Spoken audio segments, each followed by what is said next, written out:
Lito. Come on, dude. Time to wake up. Let's go, let's go. Come on, dude. Arms. 1, 2, 3. Love you too. Love you. Love you too. Good morning. Carlito was 18 months old when he first came to us. I just told him, like, hey, I'm not your biological mom, but I chose you. He had like a big dark mark in the middle of his forehead, and it was from him falling all the time and him not catching himself. His doctor was just like, he's just so small. They did some blood work with the genetics doctor, and then that's when we found out that he had Duchenne muscular dystrophy.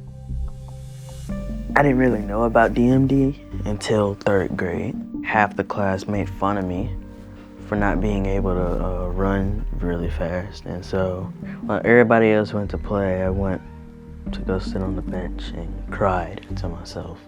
And so I come home that day, was like, Mom, why am I so different from everybody else?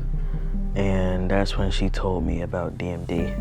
One day, like, it could be a change, but then you just hope that maybe it's just like him being tired and it'll come back. Just slight changes, you know, not being able to push on his leg so that way he can put a shoe on. And it's like he was just doing this last month. The life expectancy is 20s, 30s. When there's a change, then it's like, okay, reality hits all over again. There's still no cure. Week after. Oh, next week is the party. We have to play. No, the week after. Can you tell me the plans so I know what's going on? I don't know, because I ain't trying to invite too many girls. Why? But you don't want to not have no girls, and then, you know, you never know somebody else's schedule. So you could always extend the invite, and then if they don't, then they don't. I know the theme. I got the theme. I got the theme. I need to know the plan because I got the theme. Oh, I need to know. Okay, tell me the theme. It's green for DMD. All right, so green for DMD. Then what? Smoky Bones. So you want everybody to go to Smoky Bones for your birthday? Yes. Being a mom with a child with a disability, it's hard to get out and get into the community and go places with that kid, especially when you don't have the means to do it. What in the world? When you out and you facing the world, through his eyes, the world sees his chair first. Okay. Concentration. Concentration. 64. Am I copying y'all? No, repeat. Wait. Is mom copying? Mom, we're gonna have to do something else. What? Mom, Okay. Is it too difficult? Yeah, that's too difficult. Hold on. That sounds too Okay. Can we just do the spelling? Do the row your boat. Ready? Oh. Row your boat gently down the street. Row your boat gently down the stream. Merrily, something. Oh, yeah, I messed it up. Yeah. All right, Lito messed up that time. Lito messed up that time. Be quiet.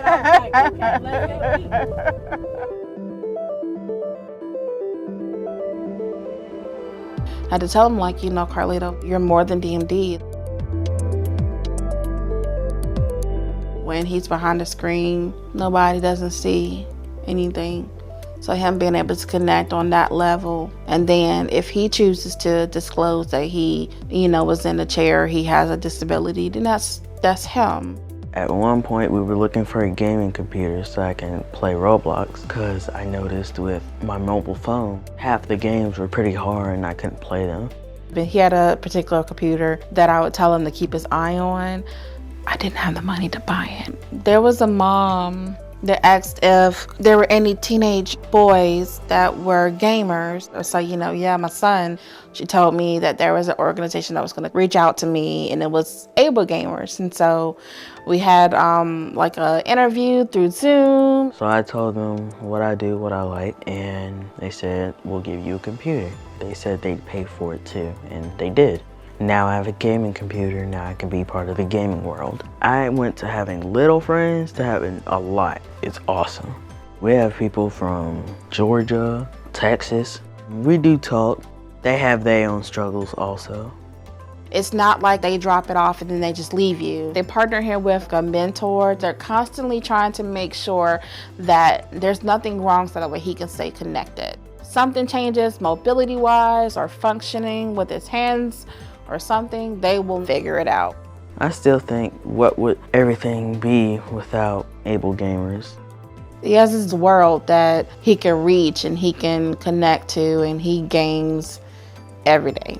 This is uncharted territory for me, so I'm not sure what he may need, but there's somebody there that will know what he needs. That's what I'm grateful for AbleGamers. Anybody can game, it doesn't matter. There's no barriers with gaming.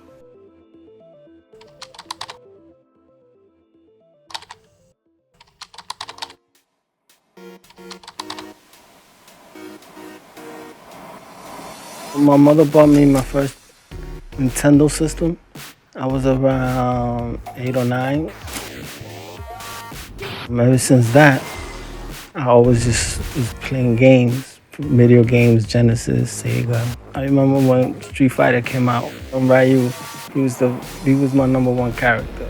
The helicopter kick, the roundhouse kick, you name it, whatever system came out, I played it.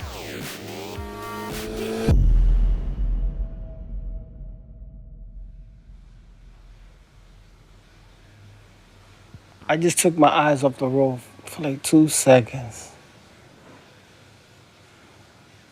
I was on a motorcycle.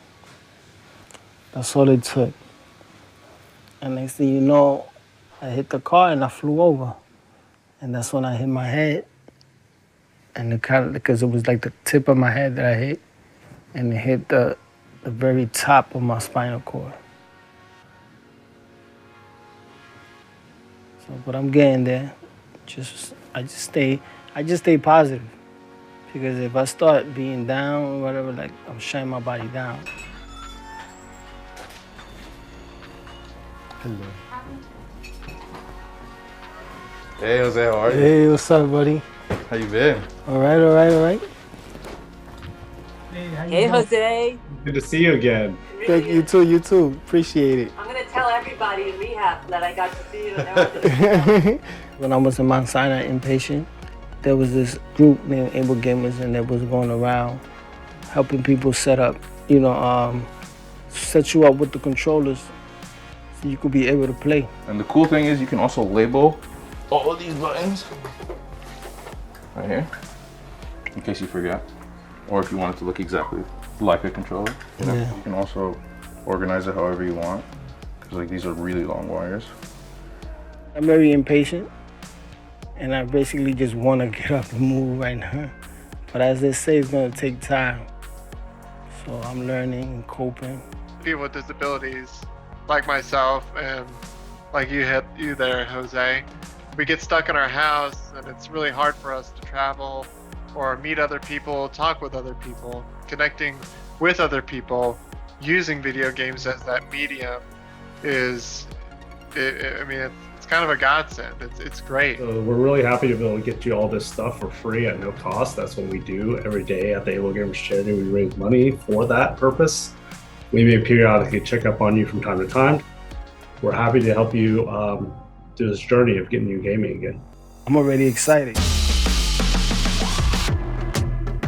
The gaming actually could benefit you with the exercises, with the hands, the hand muscles. I didn't think about it that way, but it's actually true though. Because it's like when you constantly moving your hands, you warming up your muscles, warming up your fingers and everything. It's a very good thing. It's therapeutic. It's incredible.